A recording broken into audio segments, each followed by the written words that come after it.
Hey, salut à tous! Bon, ben, je reviens avec une boîte, voilà, avec des inscriptions en japonais dessus.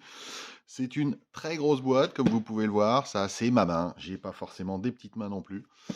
C'est une très grosse boîte qui nous vient de chez Pose Plus. Pose Plus, c'est une toute nouvelle société qui fait donc de la figurine, du robot de collection qui se veut entre guillemets à l'ancienne, puisqu'à l'intérieur on a une boîte un peu façon vitrine. Je vais vous montrer ça, c'est énorme. Et en fait, je suis pas là pour vous montrer exactement ce jouet-là, qui est en fait un Baikanfu. Donc Baikanfu, c'est tiré évidemment de la série éponyme, mais en fait, on la connaît plus sous le nom de Machine Robot. Et en fait, Machine Robot, c'est quoi? Vous voyez, donc la boîte vitrine dont je vous parlais, donc on a les robots qui sont à l'intérieur, on y voit à travers ce plastique, c'est juste génial. Voilà, ça a été perdu de vue un peu, et donc c'est bien de retrouver ça. En fait, je suis là pour présenter ça. Voilà, les trois itérations qu'on a eu Back on Fu, donc Machine Robot, la revanche des gobos, pardon. Ouais, ça a été ouais, vite fait diffusé. C'est une histoire assez simpliste, hein, le bien, le mal, et après, pas forcément le bien, pas forcément le mal. Mais il y a du méca, donc forcément, bah, moi j'ai bien aimé quand j'étais plus jeune. J'aime toujours bien, même si c'est simple, au moins ça détend. On va dire, on va pas se prendre la tête sur ah ben ça lui. Non, non, c'est simple, on se fout sur la gueule, et puis après, à un moment donné, on y arrive. Donc ça, c'est assez cool, effectivement. Il y a des designs qu'on a recroisés derrière. Il y a eu des jouets qui sont sortis, mine de rien, au niveau des gobos, hein. Donc voilà. Mais là, je suis là pour vous parler des trois itérations qu'on a eu du Baikanfu assez récemment. Donc on va commencer par le SOC, le Soul of Shokugin Bandai, que voici. Donc qui est sorti il y a quand même un peu de temps.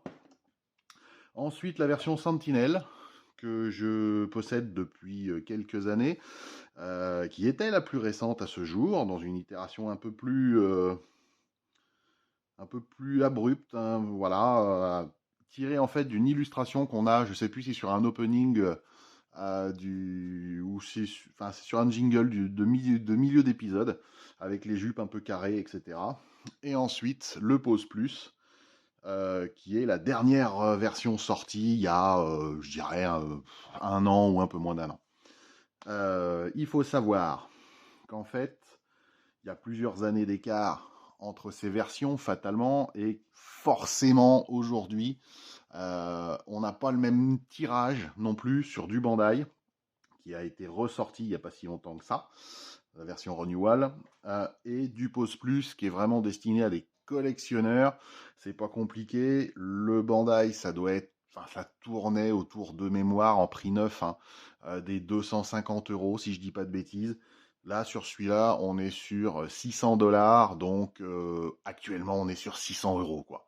Et à ce prix-là, c'est introuvable. Aujourd'hui, il y a des prix sur eBay qui sont complètement fous, qui vont à 800, 1000 euros. Voilà. Donc, pour vous montrer tout ça, ben, je vais comparer devant vous, en essayant de les approcher un peu, les éléments qui composent ces itérations. Donc d'abord, l'avantage du Bandai, c'était cette petite montagne, hein, la montagne du loup, puisque ça se... Ah, voilà, ça parle. C'est la seule itération qui possède la figurine de Leina. Donc Leina, c'est la sœur de Rome. Rome, c'est le héros de l'histoire, entre guillemets. Et elle fait comme la princesse dans Mario, à chaque fois, il faut la secourir, quoi, parce que voilà. Et ce qu'il y a de bien là-dedans, dans le SOC, voilà, donc ça, c'est pas moi, il ne m'appartient pas, c'est Al, mon poteau Al, qui me l'a confié. Voilà, vous avez tout qui est caché à l'intérieur, donc les mains, etc., à l'intérieur de la montagne. Voilà. Donc, petite figurine articulée, Bandai, j'ai envie de dire, année 2000, donc oui, on voit les axes, on voit ci, on voit ça, mais pour autant, c'est quand même présentable. Hein, voilà. Ça a une bonne taille, hein, parce que ça doit faire dans les 9 cm. Et en fait, cette montagne sert de support aux autres robots. Alors, pour ceux qui ne le savent pas, Baikanfu est un robot poupée russe, c'est-à-dire que Rome, que voici, voilà, donc le héros, va à l'intérieur de Kenryu. Voilà, il le pilote littéralement de l'intérieur. C'est en fait un exosquelette quelque part. Et Kenryu lui-même va à l'intérieur de Baikanfu. Voilà, je vous ferai pas la démo là, c'est pas le but, il y a plein de reviews sur le net. Donc on va commencer par Rome. Donc la version Bandai ici. La version Sentinelle, donc on voit qu'on a des proportions un peu similaires. Voilà. Et la version Pose Plus, qui est plus petit, fait une tête de moins. Alors sachant qu'il a aussi une tête décasquée, ce qui n'est pas forcément le cas de la version Sentinelle. Je n'ai pas sorti tous les accessoires hein, pour chacun. Voilà.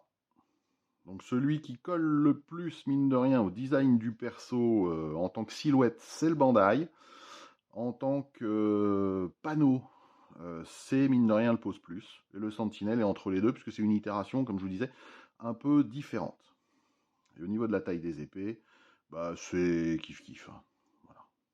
La Bandai est légèrement plus longue, mais on ne s'en plaindra pas. Ensuite, Kenryu, donc le robot qui sert pendant quelques petits épisodes, et après, littéralement, il sert plus rien, et vers la fin, on ne le voit même plus dans les transfos, on passe directement à la transformation en Baikanfu. Donc le Bandai, on est sur du die-cast, il y a beaucoup de die-cast sur ces figurines, il est lourd. À côté, le Sentinel, il y a moins de die-cast, clairement, il est beaucoup plus léger, par contre il est beaucoup plus mobile. Vous voyez, donc les proportions sont légèrement différentes. Les boucliers font sensiblement la même taille.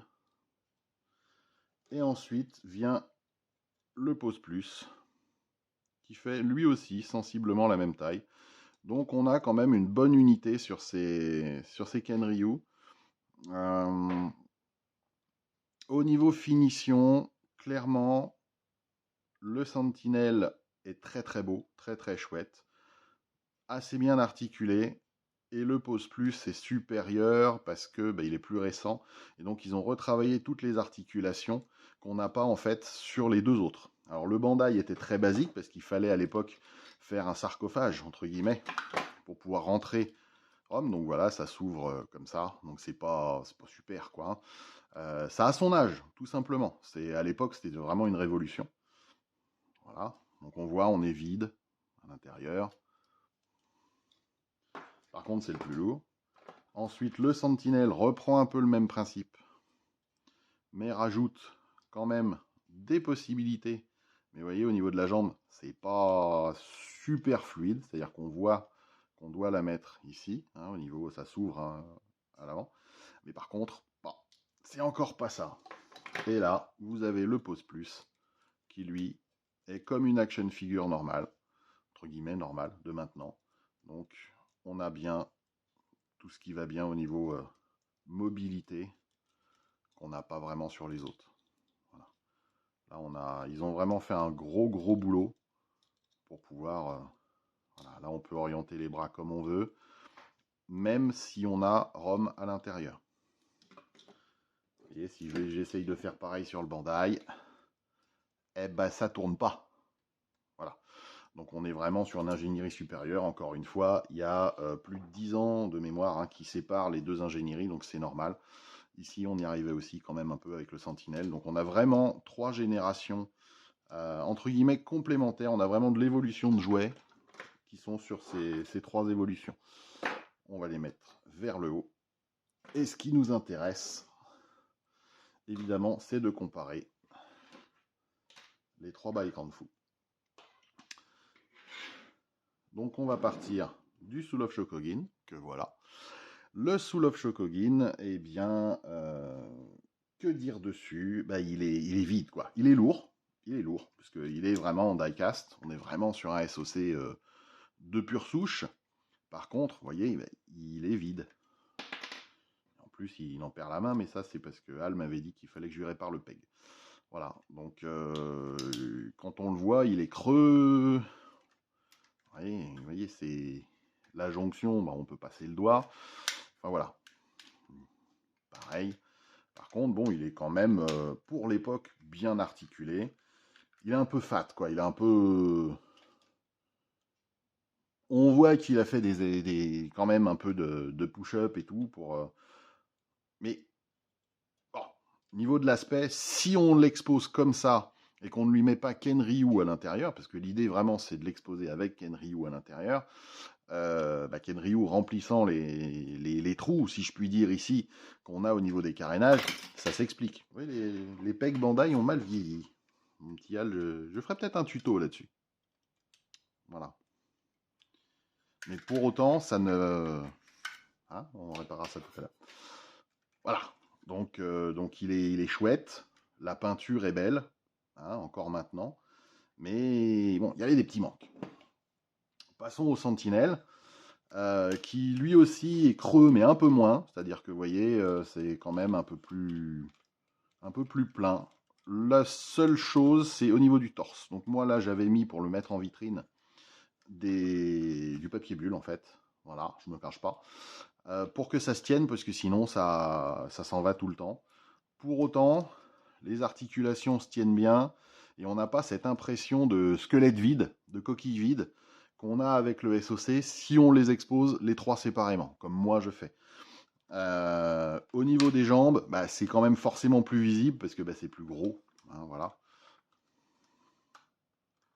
Vous voyez, donc, alors Sentinelle avait prévu des petites mousses ici pour pas abîmer les carénages des autres robots, ce qui est juste intelligent et qu'on n'a pas sur le SOC.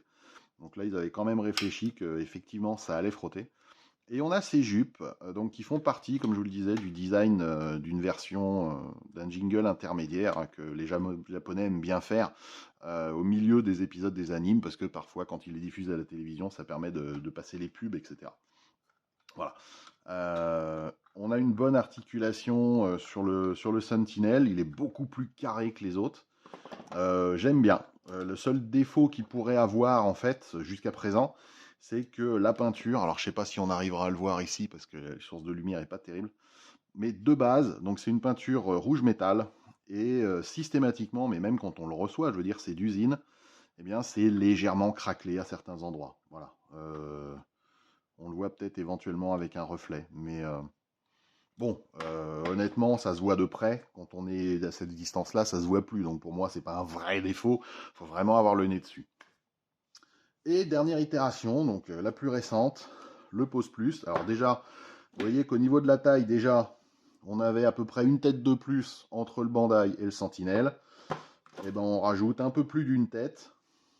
Bon, c'est une tête pour arriver à la taille du Pose Plus. Donc ça nous fait 30 et quelques centimètres. Donc ça commence à faire un gros bébé. Au niveau du poids, il y a du diecast.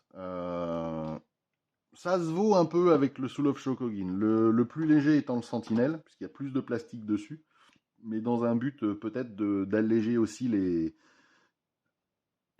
engrenages, parce que comme c'est une poupée russe, il y a de la fatigue aussi.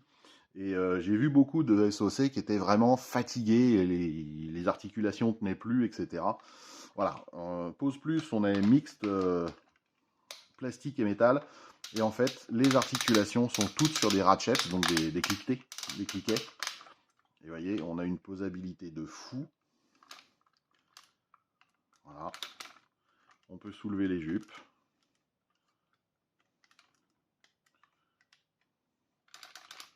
Et full split, quoi. Hein. On peut le faire des deux côtés. Donc c'est quand même vachement sympa. Ce qu'on ne peut pas faire évidemment, c'est mettre la cuisse vers l'arrière, parce que sinon le Kenryu qui est dedans, il va coincer et ça va casser la jambe. Mais de toute façon, voilà, on ne peut pas aller plus loin que ça. Et le cliquet est bien fait, ce sont des cliquets en métal. Et voilà, donc on a vraiment une autre dimension de jouet encore. Faut savoir que Pose Plus fait des robots donc en tirage limité, mais d'une qualité vraiment vraiment sympa. Par contre, faut mettre le prix, quoi. Clairement, c'est pas donné à tout le monde. Par contre, vous voyez là, alors on aime ou on n'aime pas. Il y a aussi des mains fixes qui sont fournies dans les accessoires, mais les mains sont articulées et ça se tient plutôt bien. Là, c'est parce que j'ai touché l'épée qu'elle est tombée. Voilà, articulation en métal, donc on peut aller chercher un peu les défauts, entre guillemets. Mais vous voyez, ça coulisse bien. C'est bien étudié. Il y a quand même du jeu. On a aussi une rotation de buste qu'on n'a pas sur les autres. Voilà, donc c'était pour vous faire un peu le petit comparatif. Et puis moi maintenant, bah, le problème c'est qu'il va falloir que j'aille faire de la place dans la vitrine parce que lui il arrivait au ras, donc il va falloir que je trouve de la place au-dessus pour compresser ça et transformer ça à nouveau en métro aux heures de pointe. Bon, j'espère au moins que vous aurez pu découvrir deux trois trucs. Et puis je vous dis à très vite, peut-être pour d'autres petits joujoux sympas. Ciao ciao!